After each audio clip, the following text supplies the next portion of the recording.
সেনাপতি, ইসলামের প্রথম যুদ্ধ হাবিব সেনাপতি। তোমাদের এই পীর ভাইয়ের জন্য দোয়া করো সাহেব, অনুরোধে এই গজলটা আমার লেখা, ও মোর গানে দিয়ে আমাকে বদরে নিয়ে গেল। বদরের নামে একটা গজল লেখে, আমি কি লিখতাম,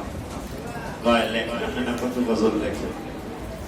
আজকে ছেলেটা নাই, ওর তিনটা বাচ্চা, এই তিন, এই যে রোজার আগে মারা গেল, স্ট্রোক করে মারা গেছে। হাসি মুখে শহীদ হলেন 14 জন সাহাবী, হায় হায় হাসি মুখে শহীদ হলেন 14 জন সাহাবী। যাহা দেখে কষ্ট পেলেন আমার নূর নবী, যাহা দেখে কষ্ট পেলেন আমার নূর নবী।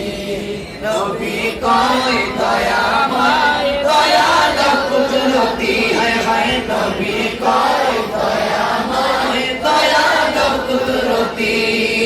ইসলামের প্রথম যুদ্ধ হাবিব সেনাপতি, ইসলামের প্রথম যুদ্ধ হাবিব সেনাপতি। ও বদর বদর রে তুই কতই ইজ্জতি। কেন লিখলাম এটা? যুদ্ধ তো বহুই হয়েছে, 82টা কম বেশি, 83টা কম বেশি হতে পারে।